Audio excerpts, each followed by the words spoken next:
Alright, my little art friends, welcome back to another exciting adventure in computer art and animation. Today we're going to start a new unit on photo retouching. So if you'll be so kind as to go into Blackboard, find Blemish Girl 1, the JPEG, click on that, and then you know the drill. Right click, copy, go into Photoshop, Control N, starts a new one, enter or OK on the keyboard, and Control V, as in victory, brings in our blemish girl. And here she is. And what we have today is a young lady who has a few blemishes on her face and a couple of freckles. And what we want to do is we want to remove those blemishes, soften the skin, and maybe brighten up her eyes a little bit. So without further ado, I'm going to show you a few tools in Photoshop that can help to do that. Let's start with the big blemishes. I'm going to zoom in here with my magnifying tool, and you can see right here she's got a blemish on her face that we'd like to remove. So what we're going to do is we're going to use a tool called the Spot Healing Brush. Now, Spot Healing Brush is about 5 tools down on the toolbar. It looks like a little band-aid with some marching ants around it. And if you grab the Spot Healing Brush, it is a brush like any other brush. So if you're looking up in the top, you can see the attributes for the brush, has the size of the brush.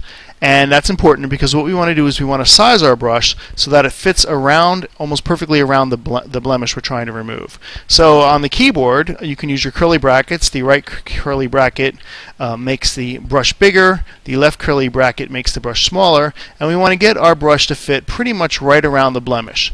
And all we have to do, once we have the brush the right size, is surround the blemish, click one time with the mouse, and as you can see right there, it pretty much removes the blemish. And what it's actually doing is it's taking the colors of the pixels around it and sort of redrawing it using the colors of those pixels and not using the darkened blemish color. So you pretty much can go around and find a blemish. I'm going to find another one down here. And the larger ones, size up your brush so it fits on the blemish, click one time, and pretty much you're good to go. Now this works good with large blemishes, and even smaller ones like this. You can just take your time and click around and start to get rid of them. However, if you have a large area of freckles, let's say I'm on her forehead up here, it would take kind of a while to go through that Spot Healing Brush. So we're going to try another tool to get rid of larger areas like that. And this tool is in the same spot as in the same place as the Spot Healing Brush, I should say, and it's called the Patch tool. The Patch tool is a selection tool. It's sort of a diamond shape, got little bumpies around it or something, and it looks like a selection tool other than that, and it works like a selection tool. So what I'm going to do is I'm going to take this area right here that has freckles, and I'm simply going to draw around it using my selection tool.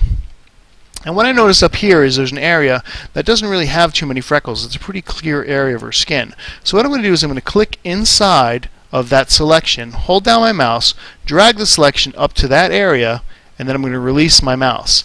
And what happens is it sort of redraws inside that selection where the clean area it was. I'm going to show you by doing another area here. We've got this area here with some freckles, and I just simply click with my mouse, hold it down, drag it up to this kind of clean area, and as you can see, that area gets cleaned up. Now with a little time, a little patience, using both these tools, you could clean up her forehead of those freckles, you can clean up the side here, and taking out all the blemishes that you don't want on her face. For the sake of time, I've already done that. So here we have one that I worked on a little bit, and you can see I've gotten rid of most of the big blemishes. She still has some freckles. I could have spent a little bit more time on it, but really what I'd rather do is just simply soften up her skin entirely. And what I'm going to do to make that happen is use a tool, a blur tool called the Gaussian Blur, and I'm going to take her face and basically cut her face off and blur her skin to soften it.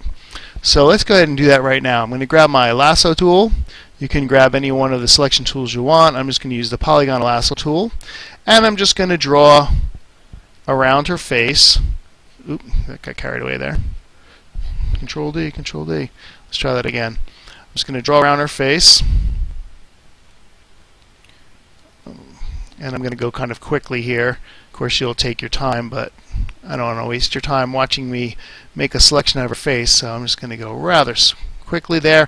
I've got a selection. Her face is ready to go. Probably should have got her ear while I was there, but I didn't. But anyway, Control C copies it, and Control V pastes it in there. So you can see now I've got a new layer, layer 1, that is just her face. Now what I'm going to do is, working on that new layer, layer 1, I'm going to go up to Filter. I'm going to go to Blur, and I'm going to go to Gaussian Blur. I'm going to open up Gaussian Blur, and it opens up the little menu box here, and by sliding the little slider here to one way, I can increase the radius of the pixels, and if I go too far to the right, obviously it becomes way too blurry and I can't see anything, and if I stay too far to the left, it's not going to be any difference at all. So I want to kind of find that soft, blurry look that smooths out her skin without it being so blurry that I can't see her eyebrows anymore. So I'm going to be down here in about, I don't know, 1.8 to 2, something in there, 1.9, that looks fine. I'm going to go ahead and use that. So I'm going to click OK. Now depending on the picture you're using, the amount of blur obviously is going to vary, so that's going to be up to you. Well, okay, the skin looks a little smoother there from before, but the difference is her eyes are still blurry. But that's not a problem. All we got to do is grab our eraser. I'm going to use the brush eraser, got opacity about 84%, and I'm just going to give a quick couple of strokes with the mouse, and you can see that our eyes are no longer blurry. And I might bring a little bit of her lip, maybe a little bit of her eyebrow. That's up to you. If I had any earrings, I'd want to bring those back in so that her skin's nice and smoothed out. Let's look at it from before and after.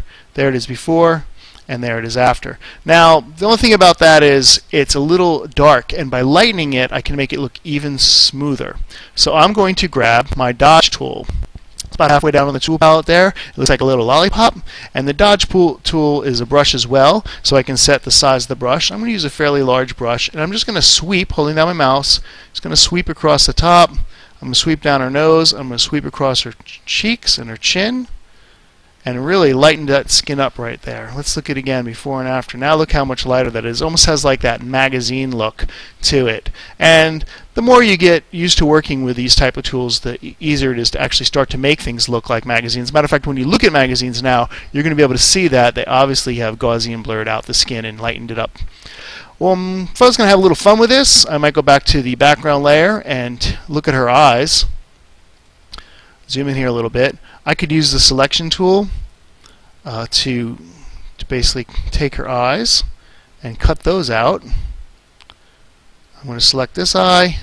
Holding down my shift key on my keyboard allows me to make another selection, so I can do both eyes at the same time, saving a little bit of time. I've got both her eyes selected. I'm going to copy those. Control C, Control V on my keyboard, putting them on a new layer. And on that new layer of eyeballs, I can go into image adjustments, and have some fun with this. Use saturation you've used before.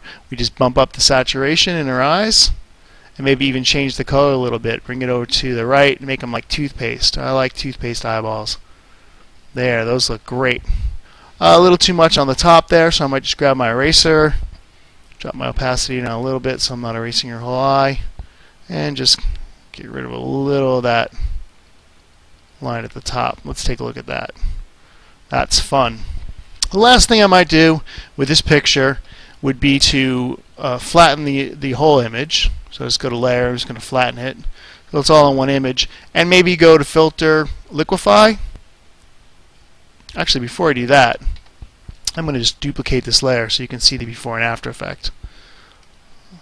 Alright, working on my new layer, I'm just going to go to Filter, Liquify, and maybe have a little fun with this.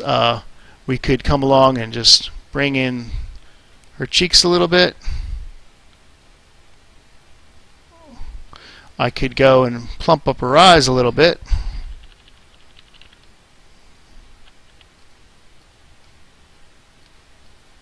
Pump up that bottom lip because, you know, I'd like to have little plumpy looking lips there. Click OK, and let's just see the before and after. So we softened her down a little bit and plumped up her eyes. So that's just some retouching. We'll do more this week, but for right now, go ahead and give it a try.